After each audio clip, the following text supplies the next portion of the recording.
we have learned after decades of effort is that there is not a criminal justice solution to the cartel problem. There are elements of the problem that require a criminal justice solution, to be sure. But just as we fought al-Qaeda and fought ISIS with the tip of a very lethal spear, the reason why this is a conference with military leadership and not a conference of lawyers is because these organizations can only be defeated with military power. And I see some heads nodding up front because they understand. You're dealing with a lot of lawyers in your own country, I'm sure. You have my permission not to listen to them. The key condition of human flourishing, of prosperity, is order and security. A country cannot pursue economic growth, cultural enrichment, art, architecture, education, science, if it doesn't have fundamental security first. And for too long, we've been caught in a vicious cycle in this hemisphere where countries from Mexico down to the tip of South America do not provide their citizens with basic physical security. So those citizens, in search of economic opportunity, illegally immigrate to the United States. They pay the smugglers, they pay the cartels, who then grow richer, who then go more powerful. And then your countries, in turn, become poor because you've lost your citizens, you've lost your human capital, you've lost your opportunities to develop and to grow. So you get poor, the cartels get more powerful, nothing changes, nothing improves. You have to break that cycle. You have to completely sever it. And that begins by dismantling these organizations that deal drugs, deal violence, assassinate, extort, blackmail, and also traffic illegally in human beings. That is a form of terrorism too. Illegal immigration facilitated by criminal networks is a form of terrorism. And those who are stealing your children and stealing your families and stealing your human capital are part of that terrorist continuum and should be thought of as such. It is not a victimless crime when people are paying human smuggling organizations, because that money then fuels assassinations, it fuels violence, it fuels instability, and it continues this cycle. For decades, a lot of organizations were sent to your countries. These are known as NGOs, I think you know the term, non-governmental organizations, and they gave you very, very bad advice for a very, very long time. And basically they told you, in short, that you needed to be softer and gentler and nicer to the criminals, and that you had to demilitarize your approach and extend more rights and more opportunities to the people who are sabotaging and destroying your society. I would make the point to you, as others have pointed out before, including the president of El Salvador, that the West only achieved the place that it did in human history because it spent previous centuries eradicating the criminal elements within its territories. So the West that we came to know, that had the great music and architecture and science and the most powerful economy, it has spent centuries previous to that establishing order first, so that by the time you get, to say 18th century England, 19th century England, there have been centuries of previous history in which ruthless means were used to get rid of the people who were raping and murdering and defying established systems of order and justice. And then when people could live freely and peaceably, and children and families and women could be safe, then it became possible to pursue all of these higher elements of life. So when people who are coming to countries like yours that have had struggles and difficulties and pains and challenges, and they're telling you anything other than first and foremost, secure your countries and your territory, they're giving you not only terrible advice, but advice if someone had come to Europe centuries ago and they had followed that advice, Europe would have never become the Europe that it eventually became. And the reason why many Western countries are struggling today is they've forgotten the eternal truth and wisdoms they once followed. And that's why here under President Trump in America, we are returning to those fundamental truths. We're returning to those fundamental principles. So I'll just close by saying that you will have in President Trump, in the White House, in the Department of War, the Department of State, and the whole of our government, unwavering support unwavering commitment and fidelity in achieving this mission, which is very simply to eradicate the criminal cartels and terrorist organizations, to deprive them of control of weapons, spaces, institutions, and territory. And the human rights that we are going to protect are not of the savages that torture and rape and murder. The human rights that we are going to protect are of the peaceable citizens who have an absolute human right to live in physical safety and security every day of their lives. And in that mission, I promise you, we will be your closest partner. Thank you.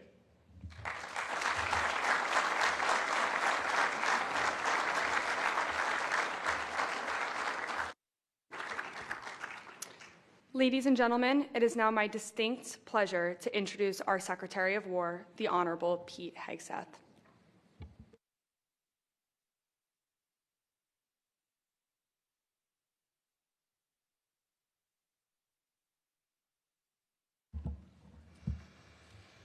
Well, good morning, everybody. Well, General Donovan and I are pleased to welcome all of you to Southern Command this morning. I'm honored to be the first Secretary of War to lead a hemispheric defense conference like this in more than 30 years. This conference is about you. This conference is about us. This conference is not called the America apostrophe S, America's Counter-Cartel Conference. It's the America's Counter-Cartel Conference. This is about what we together can do. You know, it's been more than 200 years since our nation struggled for independence from foreign rule. The War of 1812 was about the United States defending its independence and protecting its territory. A 47-year-old Carolinian who was a major general in the Army, as was mentioned, Andrew Jackson, defeated a British army almost double the size. Addressing his troops after victory at the Battle of New Orleans, Jackson declared, "Natives of different states acting together for the first time have reaped the fruits of an honorable union." His success galvanized a young country. In 1816, our country elected a Revolutionary War hero as president. James Monroe fought in the Continental Army. Leading a charge against German mercenaries fighting for the British, the enemy fired a musket ball at him. It severed his artery and he almost died. But the young captain rallied and grew to be governor of Virginia, Secretary of War, and one of our greatest presidents. In 1823, President Monroe said that the United States owed the success of that young country to the candor and amicable relations with other powers to affirm our national policy. President Monroe declared, "We should consider any attempt on malign countries to extend their system to any portion of this hemisphere as dangerous to our peace and safety." It was the Monroe Doctrine of 1823. And today, some 200 years later, we still marvel at the wisdom of President Monroe's declaration. We, like you, want borders and sovereign territories that are secure. We want unfettered access to key terrain and trade so that our nations can industrialize. And we want to prevent external powers from threatening our peace and independence in our shared neighborhood. This is the essence of the Monroe Doctrine. No external power will interfere in this hemisphere. Ours should be a region of strong, sovereign nations. It's the same principle that animates President Trump's defense approach today. President Trump and his Department of War are ushering in a new era of homeland and hemispheric defense, rooted in the unique heritage of our nation and your nations. Under President Trump, we restored the Department of War. You see, the Department of War was established by General George Washington and served our nation from its founding through our hard-fought victory in World War II. Many of your countries also once had ministries of war. Under President Trump, our nation has a newfound resolve that our founders would recognize, as Stephen alluded to and spoke to. They would recognize it, and they would appreciate it. We are at long last putting America Americans and the Americas first, ensuring peace through strength and restoring common sense. At our department, we're doing it by restoring the warrior ethos, rebuilding our military to historic levels, and reestablishing deterrence in this hemisphere and around the world. For too long, leaders in Washington and their foreign policy functionaries abandoned the simple wisdom of the Monroe Doctrine. They were consumed with the United States only going abroad. They ignored the warnings of President John Quincy Adams, who said that if our nation went overseas only in search of monsters to destroy, that we would cease to be the ruler of our own spirit and our own backyard. Under previous leaders, we grew obsessed with every other theater and every other border in the world except our own. These elites reduced our power and presence in this hemisphere, opting for a benign neglect that was anything but benign. In your countries, many leaders accepted the status quo to coexist with narco-terrorism, or for a law enforcement alone approach that failed to deter and dismantle threats. Same happened in our country under the previous administration. And the result of this collective neglect was fatal. More than 1 million Americans were killed by fentanyl, cocaine, and other drugs. Numbers greater than any casualties we've sustained in war. Millions of illegal aliens invaded our borders and destabilized nations across the hemisphere. Under Joe Biden's administration, the human smuggling industry exploded by more than 2,000%, from a $500 million so-called industry in 2018 to $13 billion by 2022. Cartels of terrorists across our hemisphere, enabled by adversaries, created and profited from chaos. What creates chaos? No leadership creates chaos. In our nation, narco-terrorist groups like Tren de Aragua prospered. They raped, they poisoned, they murdered innocent Americans. They terrorized our cities, our towns, and our neighborhoods like they do yours. Across this region, these gangsters control and terrorize large swaths of your territories, kill thousands of your people, and promote chaos that makes normal life sometimes almost impossible. Crime has spiked massively. Our hemisphere has 1/8 of the population, yet 1/3 of the violent crime. There's a reason for that.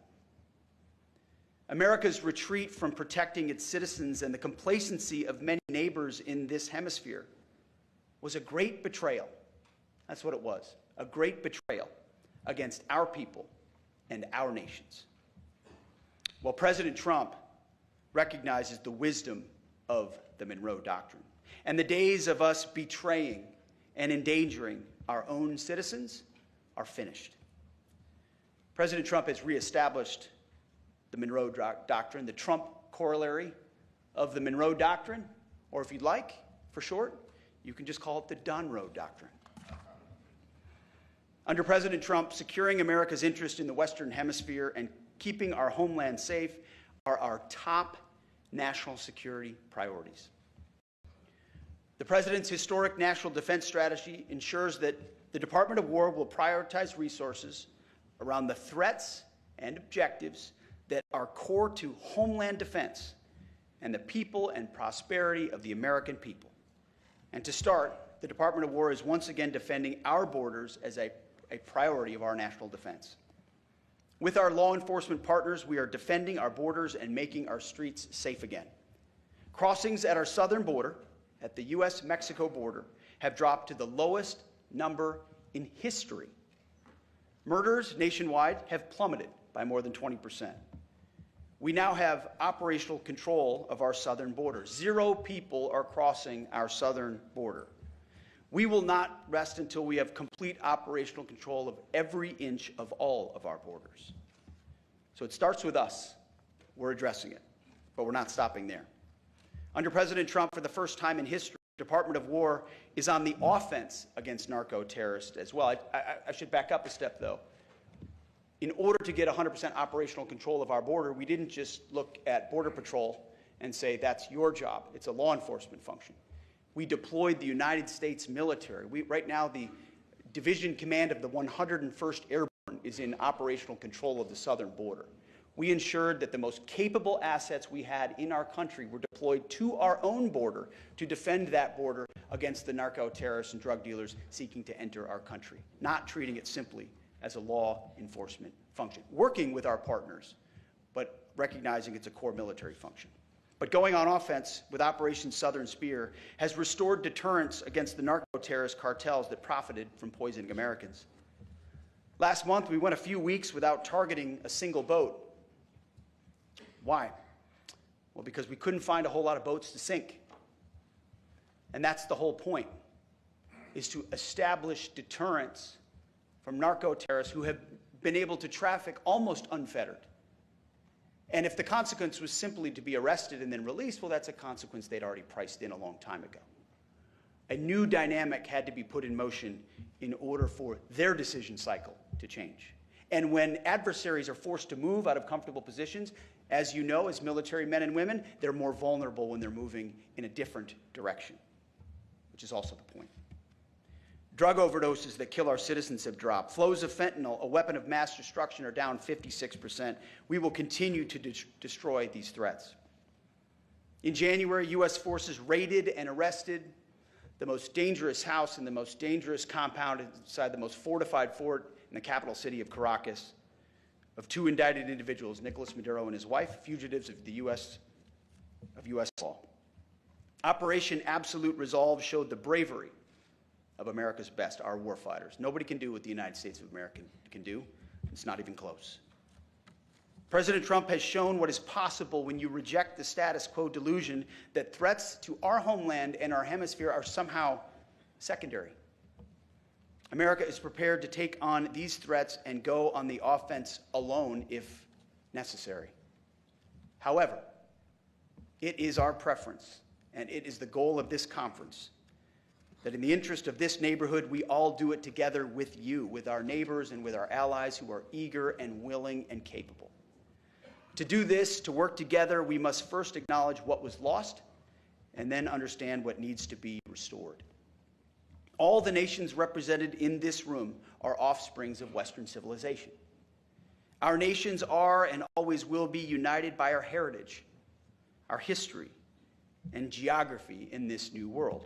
We share the same interests.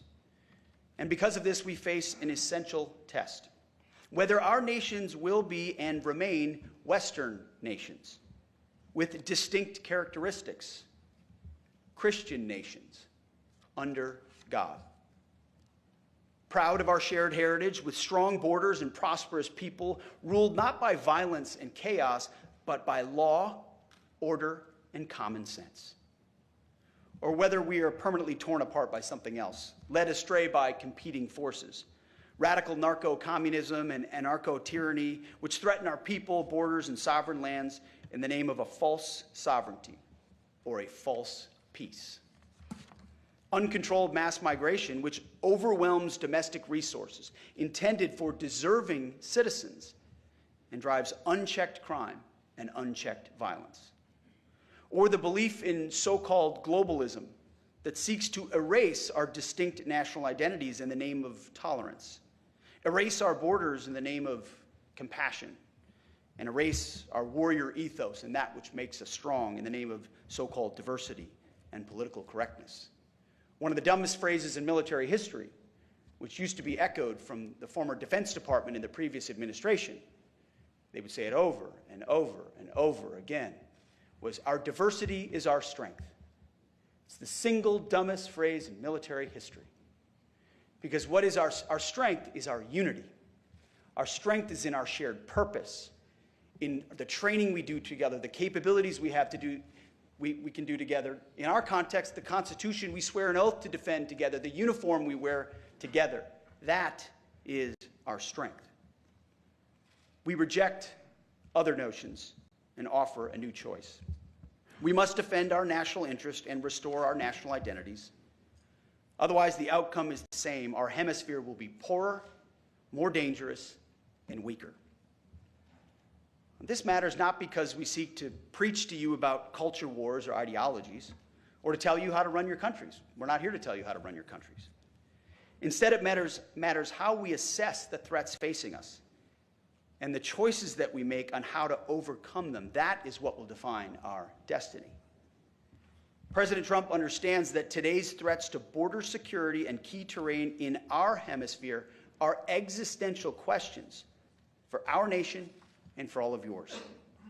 When adversaries conduct incursions in this hemisphere, off the coast of a U.S. state, Alaska, or off the coast of Greenland, or in the Gulf of America, or the Caribbean, that is a direct threat to the United States homeland and to peace in this hemisphere. When adversaries control ports or infrastructure along strategic choke points for U.S. and hemispheric trade, such as the Panama Canal, or install military facilities just miles off our shore, that is a threat to the United States homeland and peace to this hemisphere. When terrorist killers and cartels capture strategic infrastructure, resources, and entire towns or cities close to U.S. borders and U.S. shores, or profit from mass illegal migration, that is a threat to the United States homeland and a threat to all of you as well, to the Americas. The same adversaries that threaten our shared heritage threaten our shared geography as well. They seek to displace the historic North-South relationship that we've always shared with some sort of a new global South that excludes the United States and other Western nations, but includes non-Western powers and other adversaries. The answer to our challenge is not to ignore our geography in the name of global interests, but to embrace our shared geography in the name of national interests.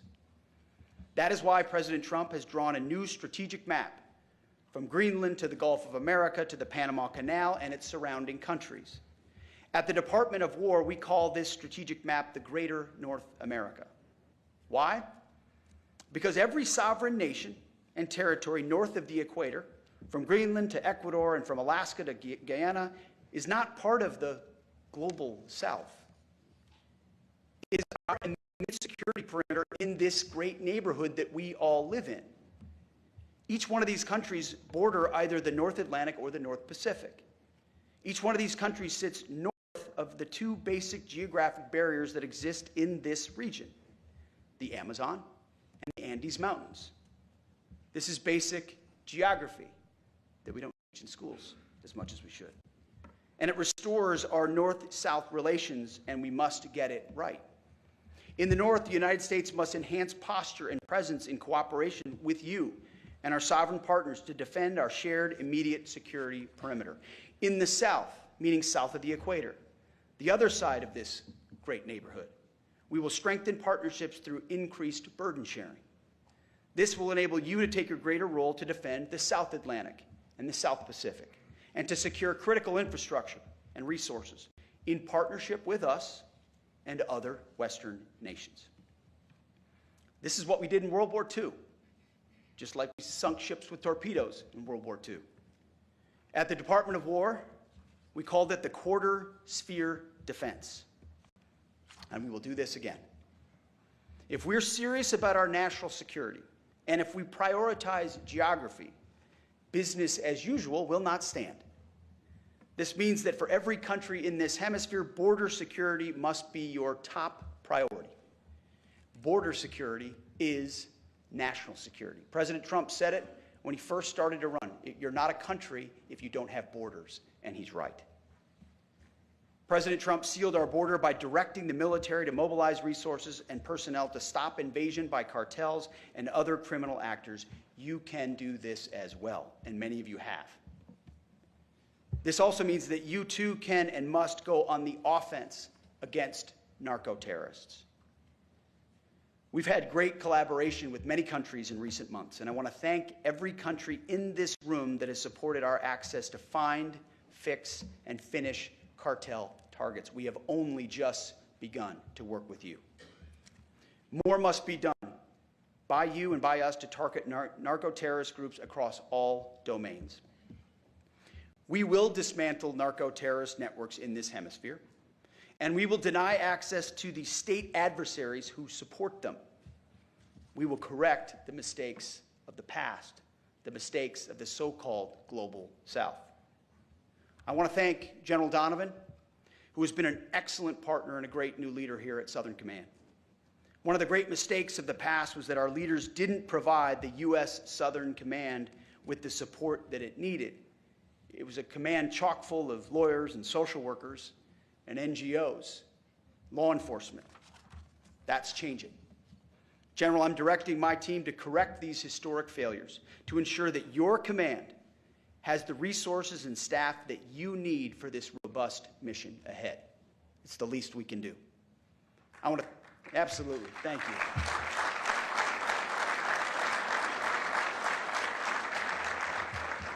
It's about time.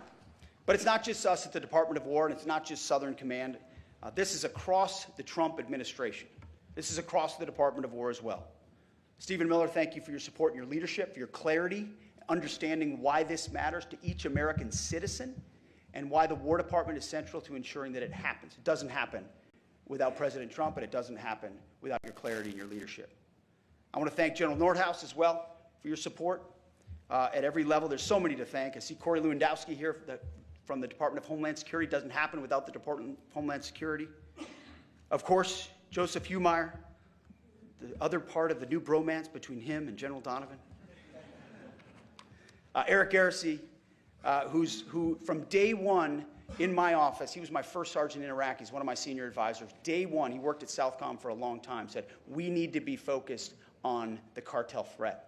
And he built a team to help put us in that direction, a lot of which manifests to this day. Patrick Weaver, Phil Hegseth, who I happen to know, and Ricky Berea, my chief, for doing a great job putting this together. Tony Salisbury, thank you. So many folks that every single day in Washington, I hope you know, are working hard to run as fast as you are, to stand alongside you in this mission. This is not a conference with flags so we can pat ourselves on the back. I can tell you that if I sold that to President Trump as the objective, he'd kick me out of his office. This is an operational conference to bring our countries more closely together to achieve a shared objective and do so aggressively. This is not a one-way street. Every partner in this region has to do more and invest more in your security as well. We, like you, want a hemisphere of sovereign, secure, and prosperous nations. We, like you, want what another great American president, Teddy Roosevelt, called the permanent peace on this hemisphere, and it will require action from all of us. You know, our schools used to teach American school children about our blessed history.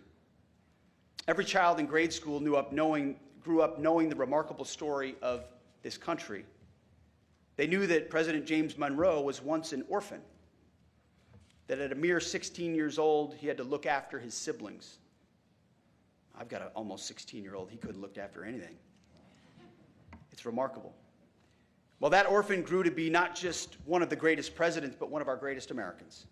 After his presidency, when his wife died and he became frail and ill with heart failure, but he still spoke about what he called our shared cause of liberty. Still talked about the toils and the perils of our war for independence. James Monroe, our seventh president, died on July 4th, the 4th of July, Independence Day, 1831, 50 years after 1776. What I like to say is, here at the Department of War, we're in the 1775 business, which is when Americans took up arms before they even declared independence. All of you are also in the 1775 business. Without the force of arms, without our militaries, we cannot keep our country safe. That's my responsibility, and it is yours. With Donald Trump in the Oval Office and with all of you here, we can still realize that long ago dream of James Monroe in our time. We will make the Americas great again. Thank you, and God bless you.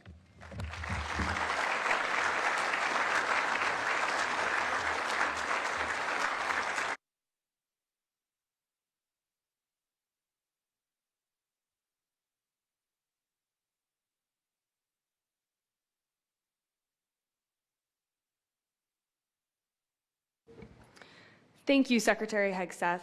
We now invite each of our partners to provide short remarks.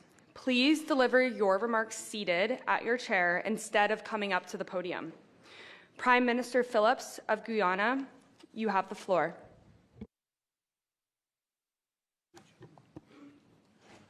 Thank you. I thank the government of the United States of America and the Honorable Secretary of War, Pete Hegseth, for convening this inaugural America's Counter-Cartel Conference and for the invitation extended to Guyana. Guyana and the United States share a strong and expanding strategic partnership built on mutual trust and robust defense and security cooperation through capacity building, joint exercises, and policy and technical engagements. Our countries have worked closely together to combat narco-trafficking and other forms of transnational crime. The transnational activities of cartels, gangs, and other criminal actors threaten regional peace and security. These networks undermine the rule of law, weaken institutions, and threaten the safety and economic well-being of our citizens. For countries like Guyana, located along important maritime and regional transit corridors, addressing narco-trafficking and narco-terrorism requires strong cooperation among our nations. These threats demand coordinated intelligence sharing, enhanced operational cooperation, and strengthened defense capabilities across the hemisphere, and to continue to respect the sovereignty and territorial integrity of every state.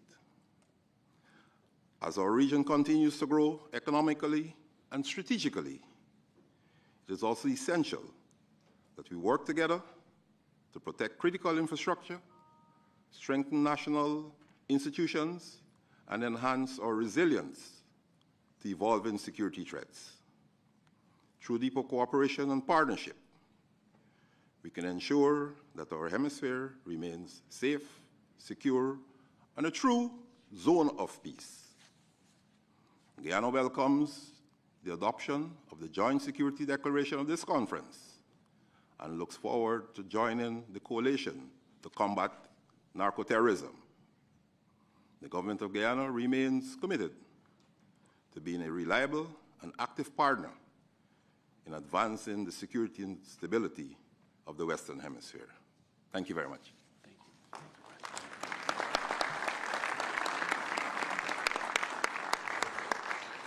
Thank you, Mr. Prime Minister. Lieutenant General Presti of Argentina, you have the floor.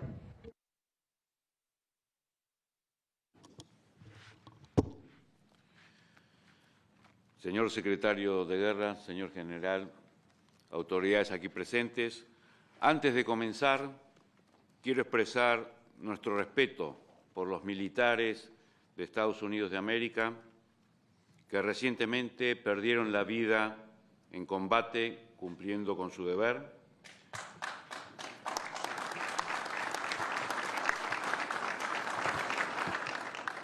Sirvieron a su país con honor. Argentina honra su sacrificio y acompaña a sus familias. Igualmente también con el accidente que ha tenido la Fuerza Aérea de Bolivia, un país hermano, nuestras condolencias. Vengo en nombre del presidente de la Nación Argentina, nuestro comandante en jefe de las Fuerzas Armadas, nuestro líder, Javier Milei, para reafirmar el compromiso de la República Argentina con la seguridad y la estabilidad de nuestro hemisferio. Los estados del continente enfrentamos amenazas de naturaleza similar, aunque en distinta intensidad, que afectan a nuestros ciudadanos, a nuestros bienes, a nuestros recursos estratégicos y a nuestras infraestructuras críticas. Frente a estos desafíos, la defensa constituye una función indispensable y central del Estado. La Argentina ocupa un lugar clave en el extremo sur de nuestro continente.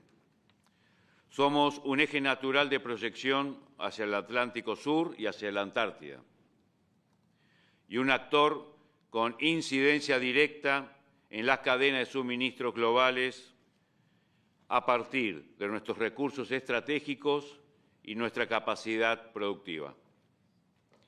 Esta posición nos sitúa como un nodo relevante dentro de la arquitectura de seguridad regional y seguridad global, con la responsabilidad de contribuir a la estabilidad del sistema americano.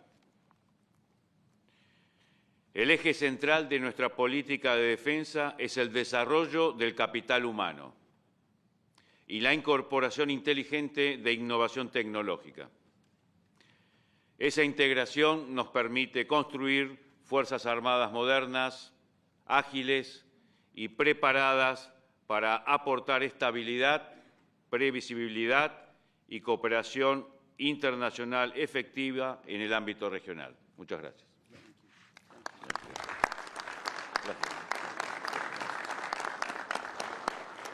Thank you, sir. Minister Monroe of the Bahamas, you have the floor.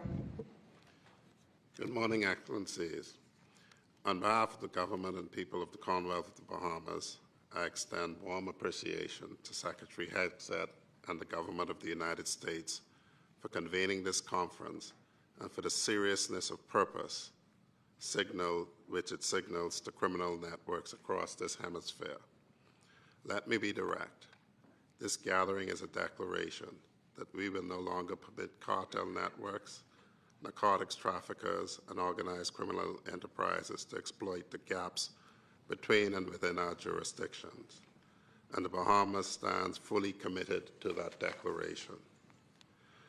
Allow me to use this occasion to reiterate that the military cooperation between the Bahamas and the United States must be based on the shared commitment to peace, sovereignty, and security, consistent with our existing bilateral agreements and with full respect for sovereignty and laws of each country and with due regard to the international legal norms. The Bahamas intends to work closely with the United States Department of War in expanding joint military cooperation, recognizing the shared responsibility for regional security and stability. The Bahamas welcomes closer collaboration on military-to-military efforts regarding border security, counter-narcotics, interoperability, and intelligence sharing. The disparity between the scale of our security responsibility and our resource capacity is significant, and it is not sustainable. Our vast maritime domain requires continuous aerial and maritime patrols. Our surveillance infrastructure requires sustained capital investment, and our security personnel require advanced training in counter-narcotics, counter-trafficking, and cyber defense. The concept of peace through strength carries enduring resonances, and if we are candid, enduring misapplications. For a small state like the Bahamas, it is not about arsenal size. It is about integrity of our institutions, the credibility of our courts, and the depths of our partnerships. Hence, peace through strength, as we understand it, is not unilateral. It is collective. It rests on the recognition that hemispheric security is indivisible, that what weakens Nassau ultimately weakens Miami, that instability in Port-au-Prince reaches Nassau long before it reaches Washington, and that small states on the front line of transnational crime deserve genuine partners, not conditional patrons.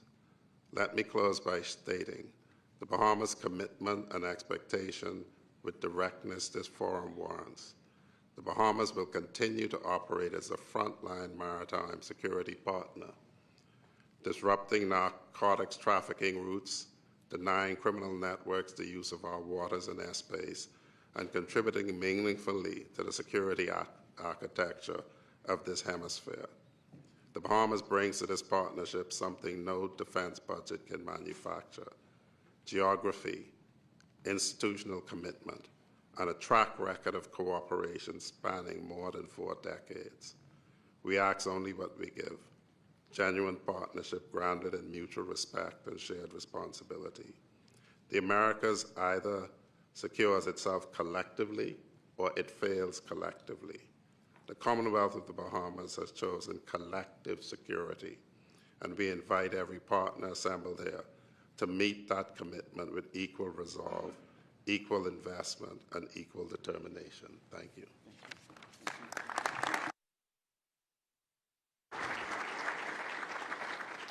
Thank you, Minister Monroe. Minister Marin of Belize, you have the floor.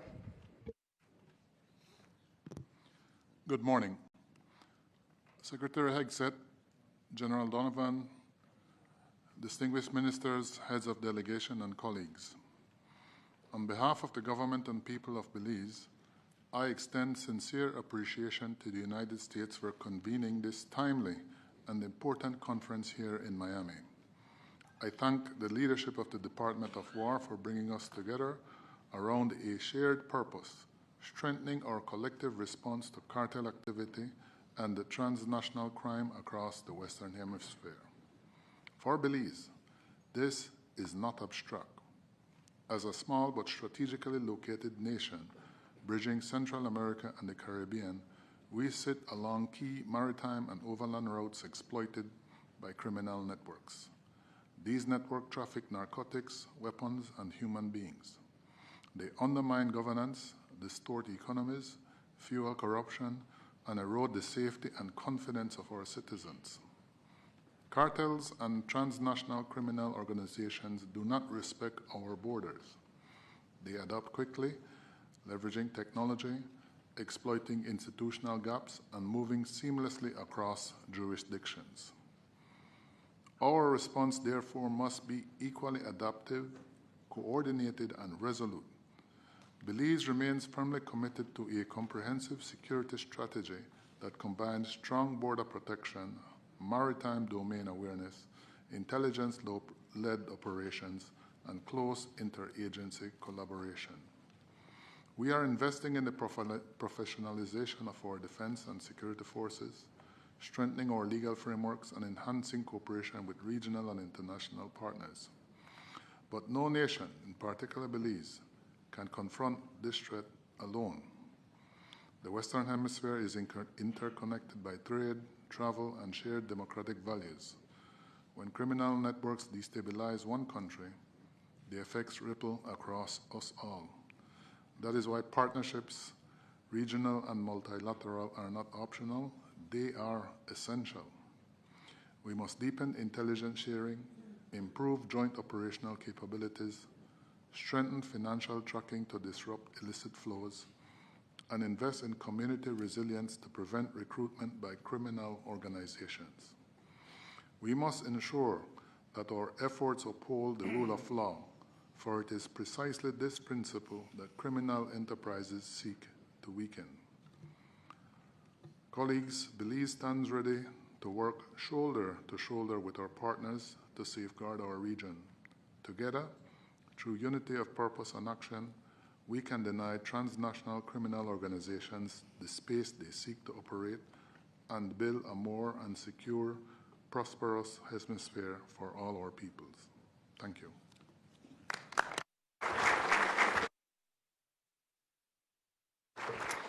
Thank you, Minister Marin. Minister Salinas of Bolivia, you have the floor. Thank you. Señor Secretario de Guerra Hegseth, señor Comandante del Comando Sur General Donovan, buenos días a las autoridades presentes y delegados y colegas de distintos países. Bolivia comparece ante este foro plenamente consciente de las amenazas emergentes que hoy desafían la estabilidad de nuestra región, generando incluso tensiones e inestabilidad entre países hermanos con un entorno de guerra híbrida permanente. Reconocemos que el crimen organizado transnacional ha mutado hacia formas de actor parainstitucional, operando con impunidad a través de las fronteras que hasta ahora han sido porosas, erosionando la soberanía efectiva de nuestros estados. Ante esta realidad, Bolivia propone la consolidación de una seguridad cooperativa e integral. Buscamos establecer mecanismos de confianza mutua y coordinación de acciones combinadas con nuestros vecinos y con los Estados Unidos, alineándonos con el paradigma de que la seguridad de un Estado es interdependiente con la de sus vecinos y sus aliados. Nuestra posición geográfica estratégica, como una síntesis donde se integran los Andes y la Amazonía, nos sitúa en una encrucijada crítica. Podemos permitir que el crimen organizado transnacional nos utilice como un hub para hacer la distribución de insumos y sustancias ilegales, o podemos transformarlos en un hub soberano que distribuye información y seguridad para todo el hemisferio. Para alcanzar este objetivo, mi país está trabajando con inversión propia en el desarrollo de un sistema de vigilancia integral que integra datos satelitales, drones y radares militares. Esta es nuestra primera estrategia para permear, sellar las fronteras que el crimen ha explotado y fundamentalmente para controlar las zonas grises que se han constituido en nuestro territorio tras de 20 años de indolencia y desinstitucionalización. Entendemos que la defensa moderna exige un enfoque multidominio, ya que las amenazas actuales ejercen un control no solo del espacio físico, sino también en el virtual, en el cognitivo. Es el dominio cognitivo y virtual donde el crimen organizado transnacional libra una de sus batallas más peligrosas, afectando la mente de los pobladores locales para usarlos como escudos de protección y legitimidad social.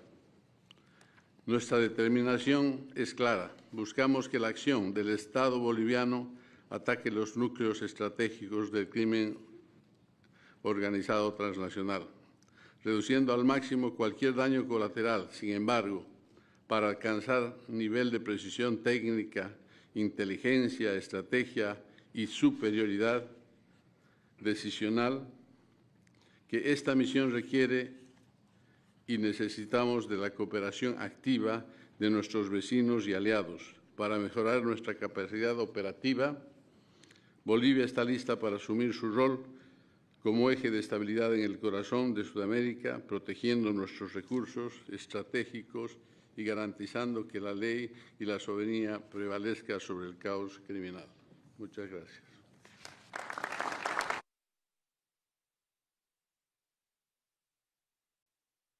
Thank you, Minister Salinas. Mr. Barros of Chile, you have the floor. Thanks. Good morning.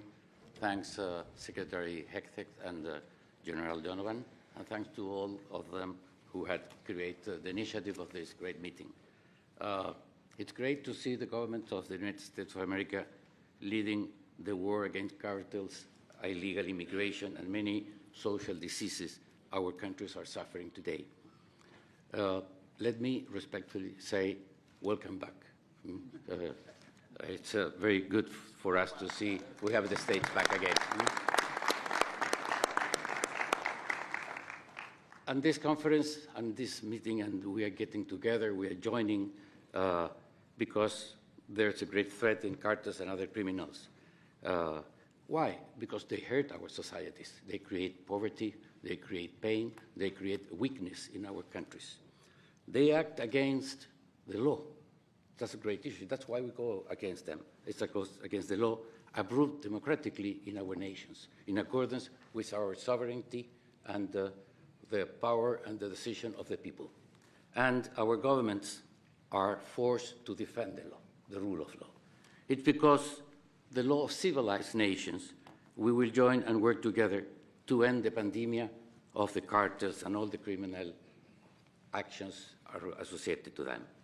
The great difference between them and us is that this alliance is against criminals, and we will fight them. And the decision is to strengthen our work together, as you mentioned, and we will do it in accordance with the rule of law. And we will be tough, we will fight, we will be in a war, because the law is with us, but we will rather than distract the cartels, is to impose the rule of law to come back again to our territories. Thanks very much.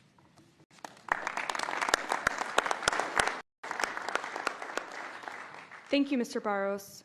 Minister Zamora of Costa Rica, you have the floor. Me circunscribo a las palabras de bienvenida y agradecimiento que han dicho mis colegas. Agradecemos que la doctrina de los Estados Unidos de Seguridad y Defensa del año 2026 priorice este continente, porque, don Pitt, llega usted en el momento en que las Américas más necesita el apoyo de los Estados Unidos. Comanda usted hoy, como en el pasado, el coronel Coster comandó el 7º de Caballería, apoyando a las democracias del continente en el momento en que más lo necesitan. Si tuviéramos que definir la situación de las Américas antes de este esfuerzo de los Estados Unidos, tenemos que definirlas como democracias que están comprometidas ante el poder del narcotráfico y los carteles. Hoy lo que nos ofrece los Estados Unidos es trabajar juntos para que los valores compartidos de democracia y los valores cívicos que compartimos con el pueblo y el gobierno de los Estados Unidos se hagan una realidad en todo el continente. Le hablo desde un país, Costa Rica, en el que hay más estadounidenses en mi país que costarricenses en los Estados Unidos. Y eso nos hace comprender la hermandad entre dos pueblos, como los pueblos latinoamericanos y americanos aquí presentes. Lo primero fue que mi país entendió que la soberanía no puede ser una frontera que los narcotraficantes no respetan, pero los esfuerzos de la justicia sí. Entonces, llevamos a cabo un tratado de patrullaje conjunto con los Estados Unidos que da autoridad de policía, autoridad jurisdiccional a los navíos de Estados Unidos cuando están en mares costarricenses. Y eso ha sido una disuasión efectiva y práctica. Y hoy con el Comando Sur estamos trabajando para que todas las fronteras costarricenses tengan escáneres en aire, mar y tierra, para que ninguna exportación que llegue a los Estados Unidos desde Costa Rica no sea escaneada. Es decir, evitemos que el narcotráfico use las rutas de comercio para traer droga a los Estados Unidos. Y ese esfuerzo conjunto que estamos haciendo con el Comando Sur me parece que es emblemático y en línea justamente de construir esta cooperación y este trabajo conjunto. Concluyo, señor secretario de Guerra, mencionando que también está el Tratado de San José, que nos da un marco legal también para incrementar estas cooperaciones y estos trabajos conjuntos en materia de seguridad. Costa Rica va a proponer su nombre porque con el liderazgo de los Estados Unidos, nuestros países deben definir también una vicepresidencia operativa. Y nosotros consideraríamos un honor ocupar esta vicepresidencia si así este foro lo define. Muchas gracias, señor secretario.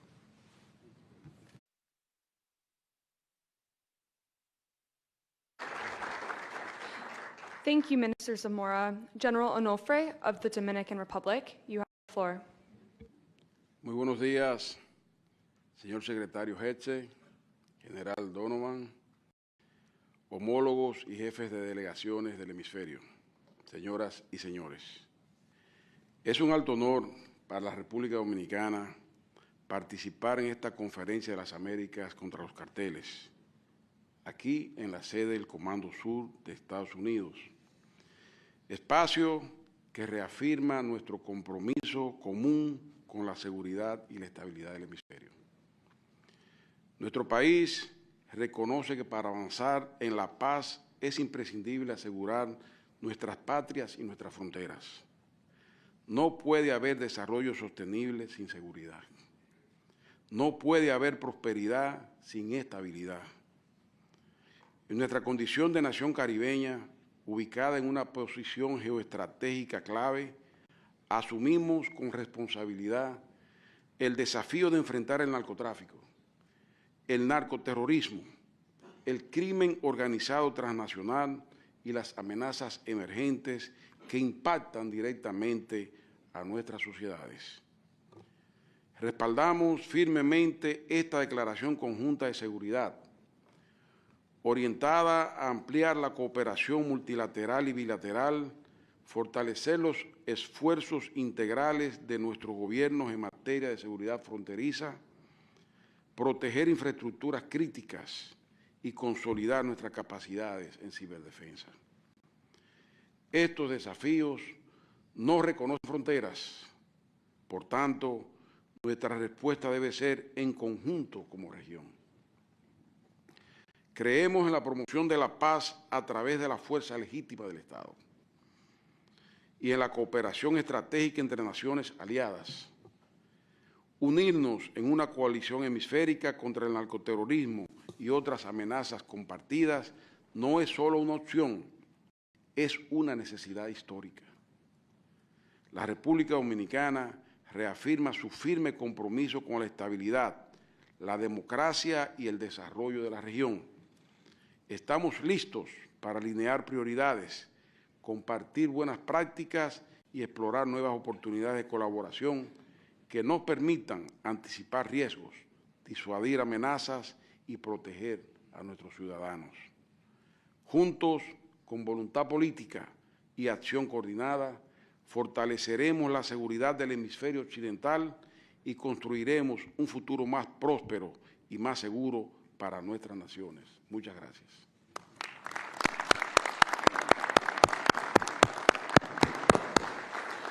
Thank you, General Onofre. Minister Lofredo of Ecuador, you have the floor.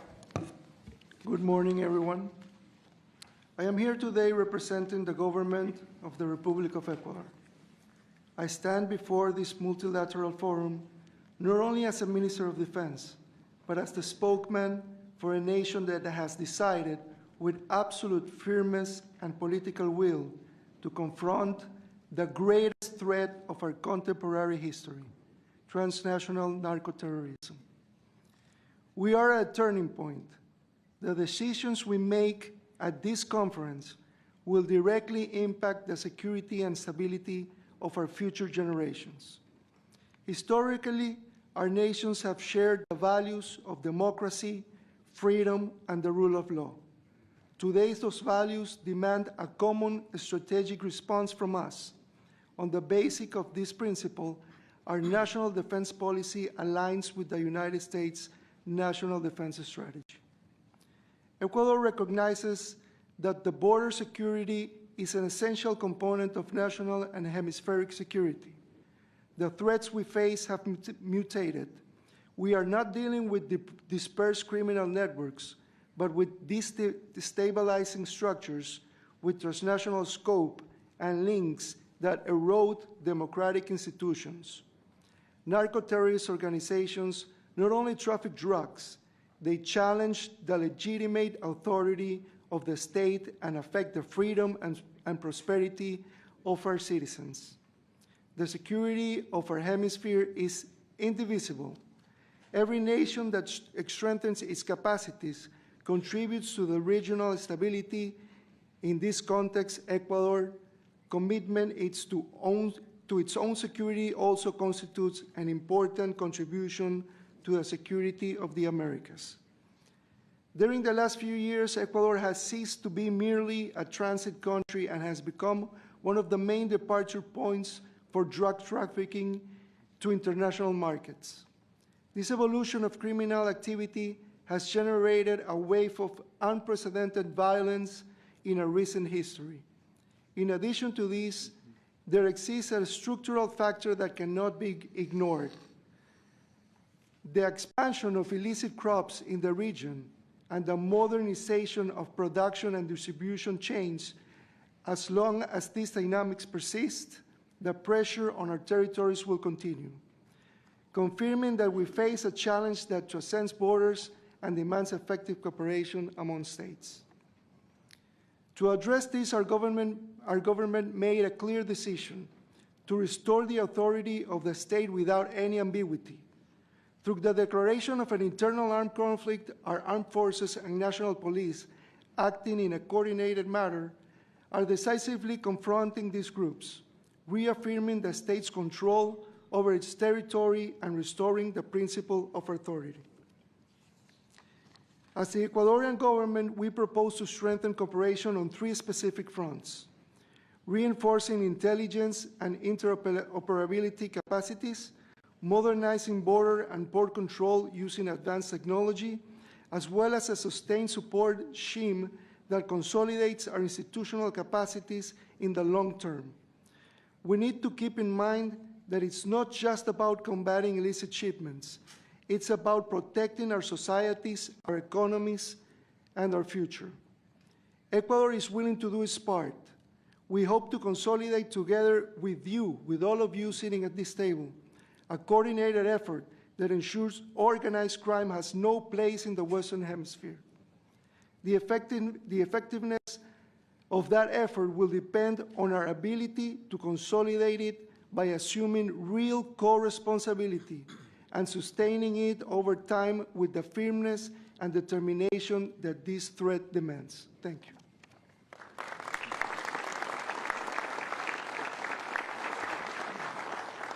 Thank you, Minister Lafredo. Minister Marino of El Salvador, you have the floor.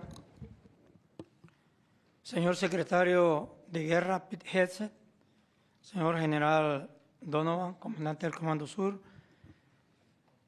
miembros del staff de los Estados Unidos, resto de miembros de los diferentes países que están acá representados, tengan buenos días. Primero, es para nosotros como salvadoreños un honor el haber sido seleccionados para integrar este selecto grupo de países que han mostrado el interés de generar un cambio en la seguridad hemisférica. Quiero traer a este punto uno de los pensamientos en los cuales nuestro presidente Nayib Bukele se ha basado para hacer la transformación que está realizando en El Salvador. Y es que él dice que quien perdona al lobo sacrifica a las ovejas. Y eso es lo que estaba sucediendo en nuestro país, que las ONGs, estas organizaciones de derechos humanos, siempre decían que había que proteger a los niños, a los delincuentes. Y obviamente dejaba en manos de la delincuencia a la población honrada. El señor presidente, en contra de muchas opiniones internacionales inclusive, tomó la decisión de hacer uso de la Fuerza Armada para combatir la amenaza mayor que teníamos en ese momento, que era las maras y pandillas. Y nos dio la orden de integrarnos a la Policía Nacional Civil para resolver ese problema.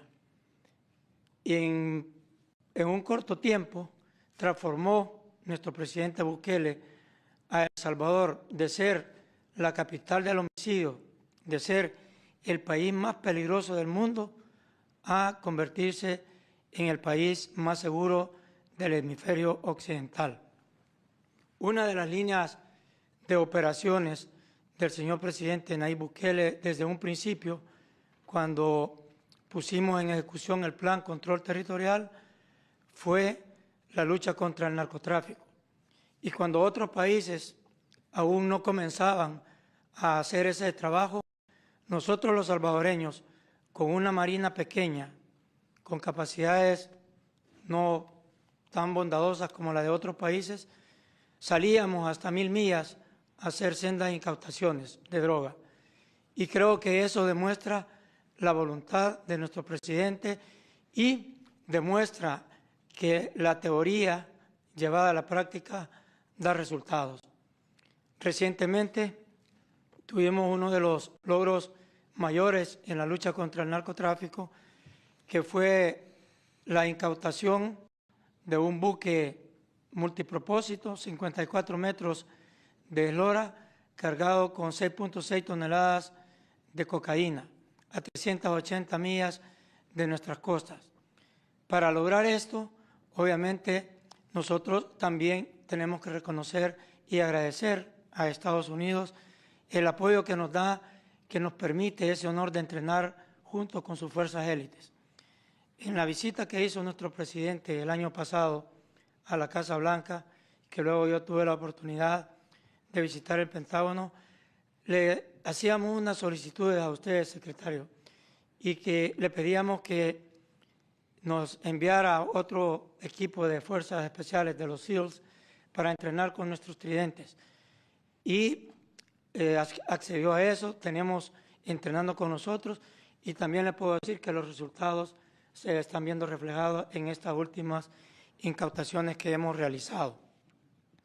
Como salvadoreños, queremos decirle a todos los acá presentes que la voluntad de los salvadoreños está para ayudar a todos los demás países que puedan necesitar tal vez de alguna orientación o de alguna transmisión de la experiencia que nosotros hemos tenido, porque en verdad transformar un país de ser el país más peligroso del mundo a el más seguro del hemisferio no ha sido tan fácil, pero también es el reflejo de otro de los conceptos que nuestro presidente mantiene, y dice que no puede haber delincuencia más fuerte que el poder del Estado, y que cuando la delincuencia se apodera de un Estado es porque sus funcionarios no son corruptos o no están con la voluntad de combatirlo.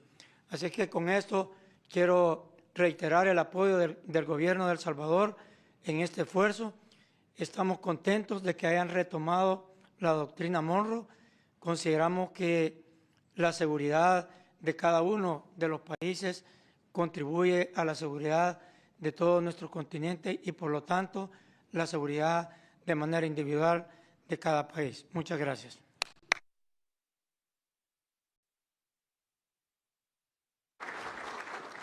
Thank you, Minister Marino. Minister Sáenz of Guatemala, you have the floor. Thank you. Good morning, everyone. Guatemala say present.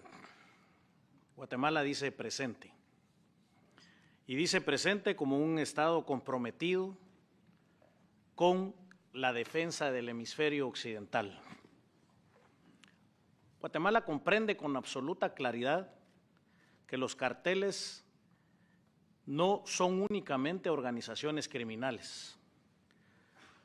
Son estructuras que erosionan la soberanía, distorsionan las economías, infiltran las instituciones del Estado, actúan inclusive como filtros con intereses extrahemisféricos. Y por supuesto, estas organizaciones no comparten nuestros valores, no comparten nuestra libertad y no comparten los intereses de nuestros estados. Para Guatemala, la seguridad fronteriza, la seguridad hemisférica es prioridad. Por ello, ya estamos trabajando en la operación Cinturón de Fuego, un despliegue estratégico que asegura nuestra frontera, principalmente la más porosa y la más peligrosa con nuestro hermano país de México. Además, cierra los espacios a las economías ilícitas que traen estas organizaciones, porque también entendemos que esta amenaza es híbrida. Compartimos la convicción de que la paz no son únicamente declaraciones en conferencias. Compartimos que necesitamos determinación, necesitamos capacidades, pero necesitamos una cooperación real.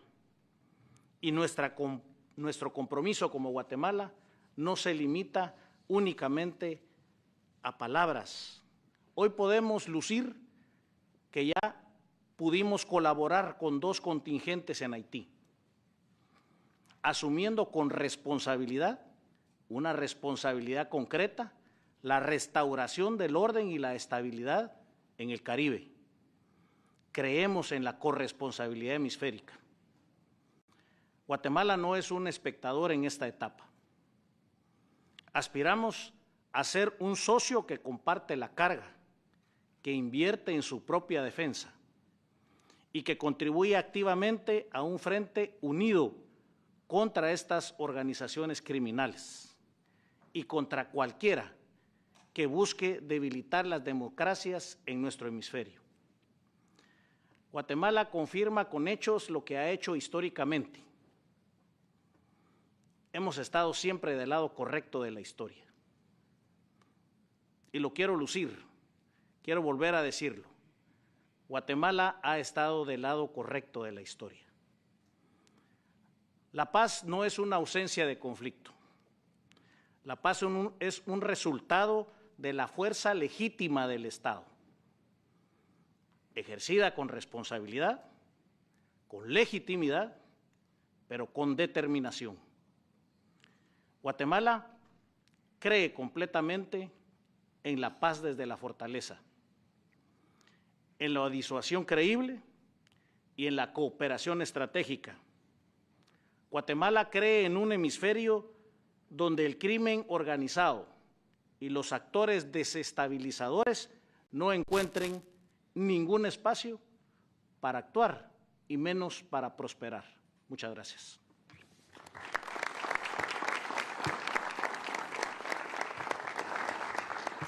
Thank you, Minister Sayans. As a reminder to our partners, please try to limit your remarks to 2 to 3 minutes so we can stay on time. Thank you very much. Secretary Rodriguez of Honduras, you have the floor. Good morning. On behalf of the President of FURA, the State of Honduras, and the Armed Forces, we would like to express our sincere gratitude for the invitation to participate in this important conference. This forum reaffirms a reality we all recognize. The fight against cartels and transnational organized crime cannot be addressed in isolation. It is a hemispheric threat that requires joint response, permanent cooperation, and a shared strategic vision. Honduras occupies a key geographic position in the continent, which has been exploited by criminal organizations using our territory as a corridor for illicit activities. In light of this reality, the new government has made a firm commitment to strengthen its operations and actively contribute to regional security.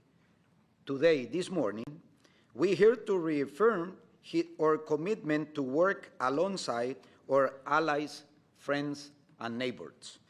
Through regional cooperation, sharing strategic information, and coordinating efforts to actively confront criminal organizations that threaten democracy. Honduras will continue to fulfill its responsibility with determination and with the firm political will to maintain peace and security on the Americas. Thank you so much. Muchas gracias.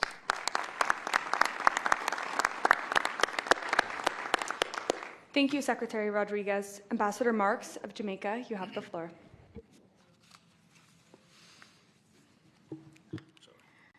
Thank you.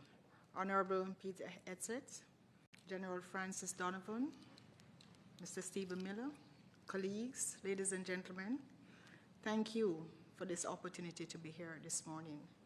I bring remarks on behalf of the government of Jamaica and particularly our Prime Minister and Minister of Defense, Dr. Andrew Holness. But Mr. Secretary, before I get into the remarks, I must tell you that back in December, when I met what I now call your crack team of Mr. Muir, advisors Weaver and Hegseth, I thought we were going to be having the usual committees and white papers.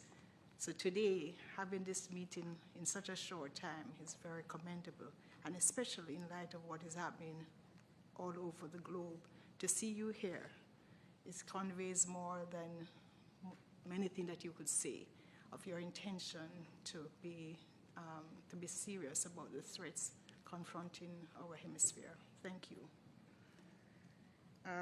Jamaica and the United States of America share a special relationship characterized by decades of strong bonds of friendship, development, and trade cooperation. This year, our countries will commemorate 64 years since the establishment of diplomatic relations. Jamaica's participation in this America's Counter-Cartel Conference is an extension of the strong relationship that exists between the United States and Jamaica. Transnational organized crime poses one of the most significant threats to Jamaica and the peace of our citizens and visitors. These threat actors leverage criminal networks transcending national borders with connecting nodes across the Americas that extend even beyond the Western Hemisphere. The vectors that facilitate narcotics trafficking by cartels and drug syndicates are the essential elements that link the movement of small arms and light weapons, money laundering, and trafficking of a range of other contraband. Jamaica sees it as crucial to support a regional counter-narcotics thrust as the country's recognition of the dangers that transnational organized crime groups bring to domestic security, law enforcement, and peace. Annually, Jamaica's security forces seize high volumes of cocaine. And in fact, in 2025 alone, the security forces seized over 1,200 illegal weapons because of the nexus between illicit drugs and guns trade in the region. These realities reflect a nexus between local drug pushers and gangs with external drug syndicates and transnational organized crime groups, which support the fact that these networks do not exist in a vacuum. Similarly, the counter-cartel efforts by nation states cannot take place in a vacuum. We acknowledge that this must be a collaborative effort, multi-agency, and across the wider region. So Jamaica, again, acknowledges the appreciation, the support of the United States in coming up with this coalition and also in supporting our own Plan Secure Jamaica. Through tangible commitments and collaboration with the USA, Jamaica has been able to reduce murders by over the past year by over 40%, a significant decline. And so before I conclude, I want to take a special moment as we're speaking about appreciation to acknowledge, Secretary, the support of the United States, and especially through the Southern Command during our recent Hurricane Melissa experience. Over a third of the country was destroyed. And when we needed a friend to be there, the United States was there. Your very quick action, your mobilization of support saved many lives. And we want to just take this opportunity also to thank you for being a friend, not only on paper, but when we needed you, you were there. And we are here to support what your bigger purpose and vision now for this region. So in concluding, Jamaica supports the expansion of cooperation to enhance security in the Americas, and we envision enhanced security cooperation for member states on countering this scourge of organized crime. Mr. Secretary, we thank you and your team for this transformative initiative, the America's Counter-Cartel Coalition, and we are happy to be a part of it. Thank you.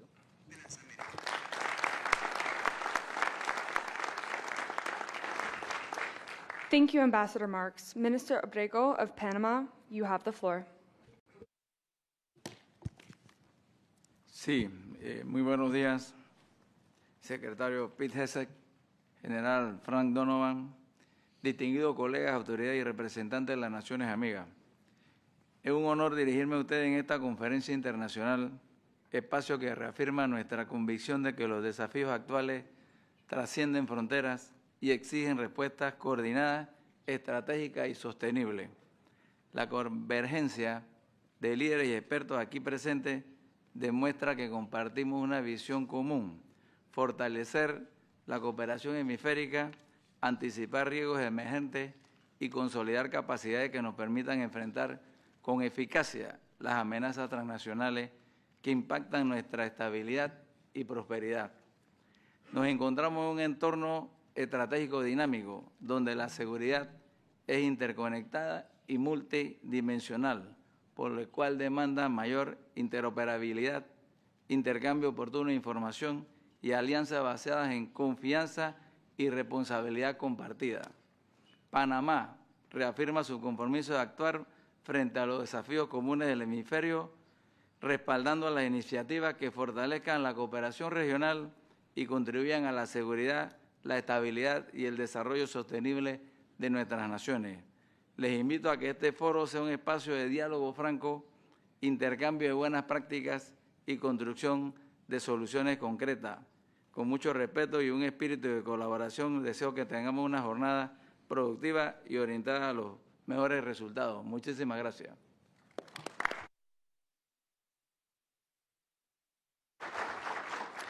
Thank you, Minister Abrego. Minister Ramirez of Paraguay, you have the floor. Good morning. First of all, I would like to thank Secretary of War Pete Hegseth, the South Commander Frank Donovan, for convening and organizing this important meeting. Your team is quite interested in coordinating all those activities that we are developing here. Dear ministers, authorities, colleagues, really Paraguay is here because we share principles and values. And the leadership of the United States on this issue is quite important because those values are freedom, democracy, human rights, rule of law, and in God we trust. Paraguay appears also before this conference with a clear conviction. The fight against cartels and transnational organized crime is not only a security priority, but also an essential condition for development, democratic stability, and the prosperity of our nation. Under the leadership of President Santiago Peña, Paraguay has adopted a comprehensive and strategic approach embodied in the 2023-2028 Strategic Security Plan, which strengthens the operation capacity of the state, modernize our institution, and promote effective interagency coordination through the National Defense Council. The results are tangible. We have carried out large-scale operations, such as Operation Escudo Guaraní, disrupting drug trafficking, logistic networks, seizing illicit drugs, weapons, and assets, and finally weakening the criminal organization. At the same time, we have strengthened territorial control, modernized our surveillance system, and reinforced the state's presence in vulnerable areas. Paraguay has also deepened its bilateral and regional cooperation, particularly with the United States. We approved yesterday in the Senate the SOFA agreement with the United States, and in the next week we have a law to start or restart our bilateral cooperation with the United States.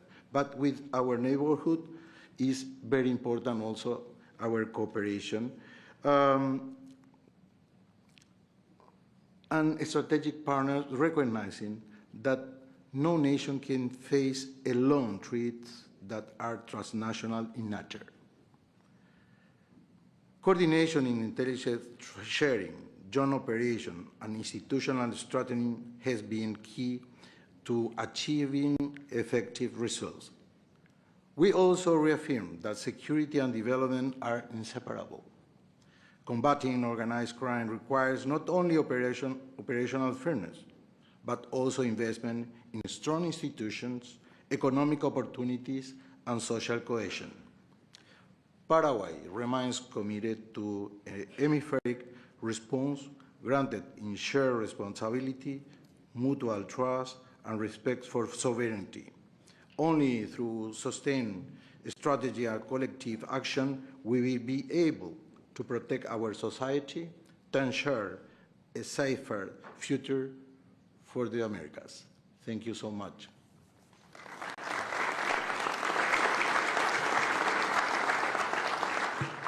Thank you, Minister Ramirez. Minister Arroyo of Peru, you have the floor.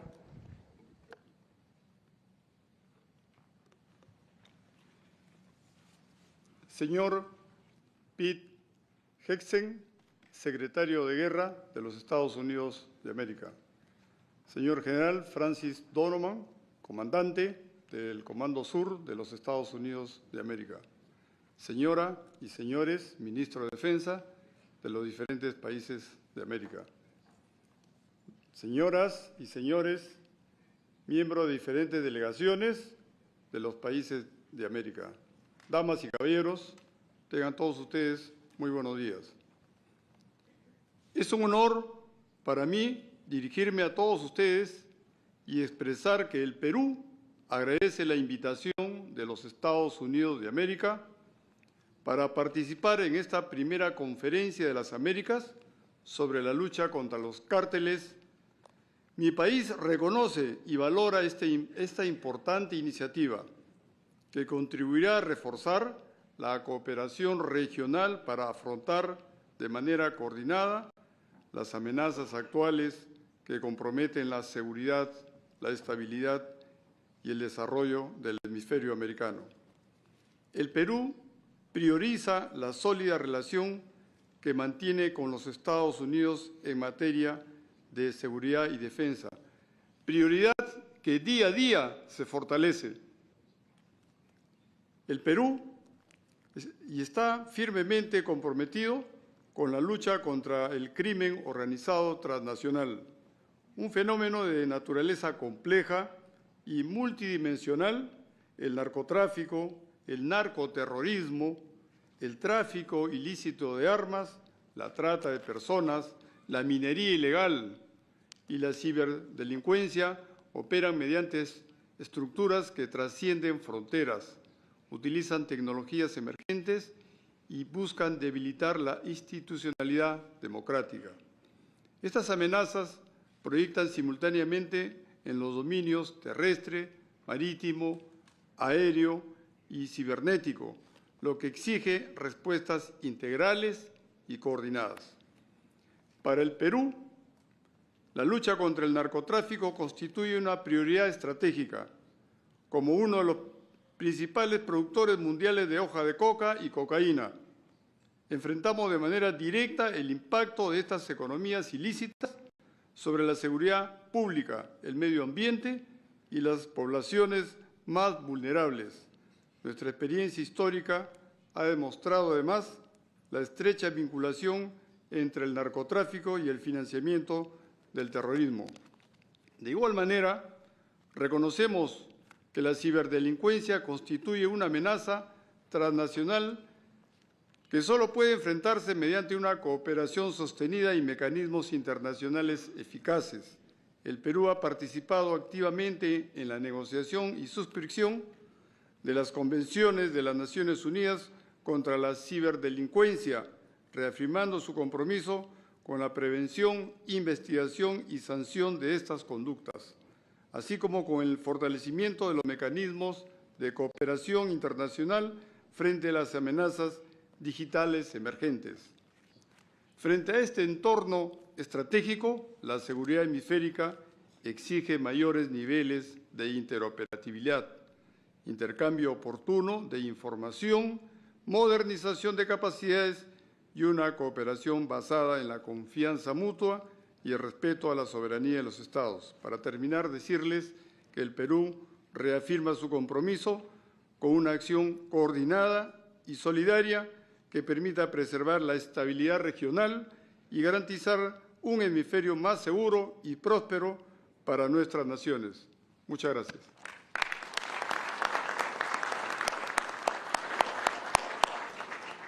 Thank you, Minister Arroyo. Minister Sturge of Trinidad and Tobago, you have the floor.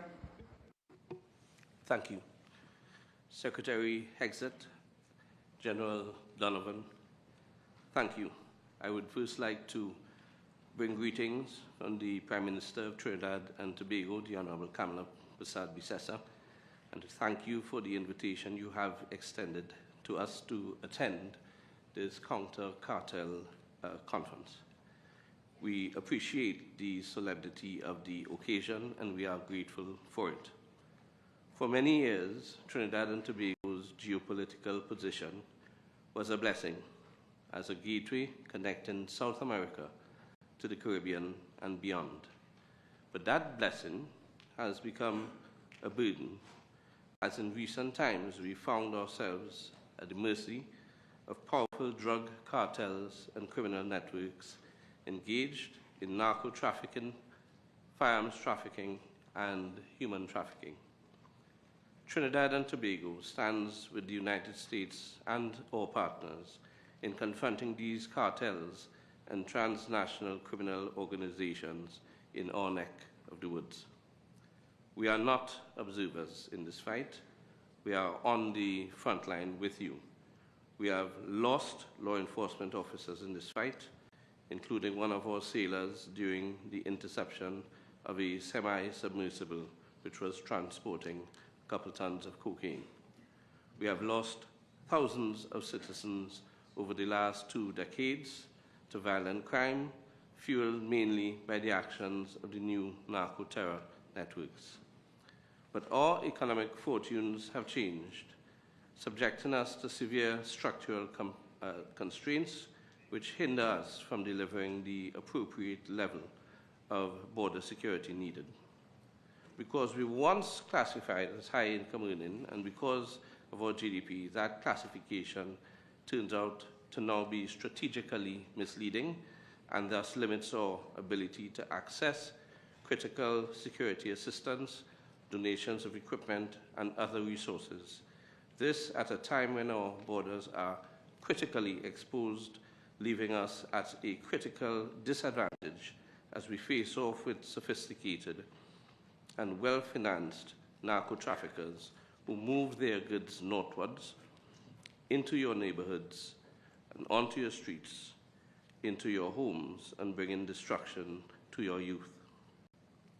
If we are to deliver effectively as the security anchor in the Southern Caribbean, we require assets that would equip us with the capability to disrupt the cartels in the transshipment corridors and to protect our shared economic interests in the energy sector.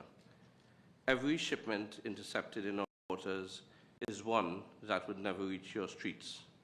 Again, permit me to underscore our commitment that we stand ready. Our personnel are highly trained and our doctrine aligns with yours.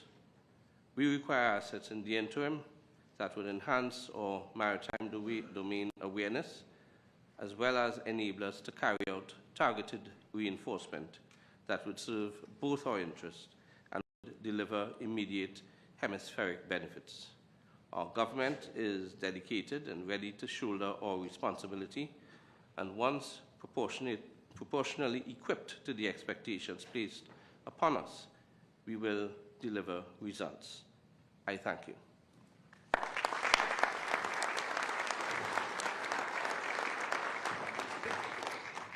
Thank you, Minister Sturge. At this time, Secretary Hegseth invites all heads of delegation to join him at the table for the signing of the Joint Security Declaration.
Everybody? All right.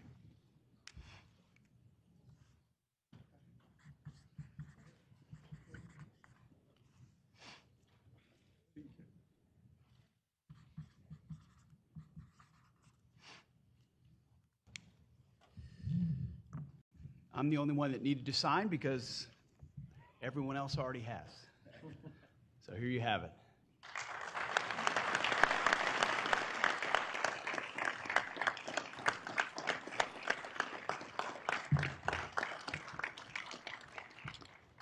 America's Counter-Cartel Conference Joint Security Declaration, affirming our relationships, respecting sovereignty, recognizing the strategic importance of this hemisphere, and declaring our intent to expand multilateral and bilateral cooperation to enhance security in the hemisphere, to cooperate on whole-of-government efforts on border security, countering narco-terrorism and trafficking, securing critical infrastructure, and other areas to be determined, advancing peace through strength, as was so eloquently said by so many speakers here. It means something to address future threats to our mutual interest and join together to combat narco-terrorism and other shared threats in the Western Hemisphere. Signed March 5th, the year of our Lord 2026, in English and Spanish. How about that? Thank you.